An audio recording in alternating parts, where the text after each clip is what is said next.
এখানে এই চিলকুটগুলোতে আমাদের জেলার বিভিন্ন দর্শনীয় স্থানের নাম লেখা আছে।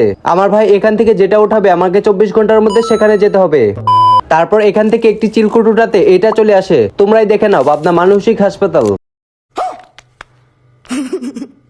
তো যেই কথা সেই কাজ, এই চ্যালেঞ্জটি কমপ্লিট করার জন্য আমরা বেরিয়ে পড়লাম মানসিক হাসপাতালে যাওয়ার জন্য। দেখো, এই চ্যালেঞ্জটি কমপ্লিট করা আমার জন্য এতটাও সহজ হবে না, কারণ পাবনা মানসিক হাসপাতাল আমাদের বাসা থেকে প্রায় 10 থেকে 20 কিলোমিটার দূরে। তারপর আমরা একটি টেসলা নিয়ে যেতে যেতে পথে পূর্ণিমা রাতে চলে যাই পাবনা মানসিক হাসপাতালে।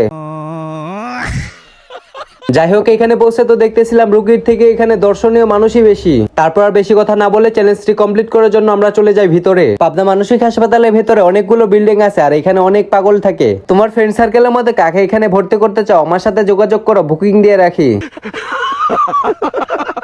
তারপর আমরা চ্যালেঞ্জটি কমপ্লিট করে বাইরে চলে আসি। আর এই পাবনা মানসিক হাসপাতালের সামনে একটি বড় মাঠ আছে, এখানে অনেকে খেলাধুলা করে এবং বসে থাকে। এরপর যদি তোমরা লটারি করে বাইরের কোনো জেলার চ্যালেঞ্জ দেখতে চাও, জানিয়ে দাও কমেন্ট বক্সে।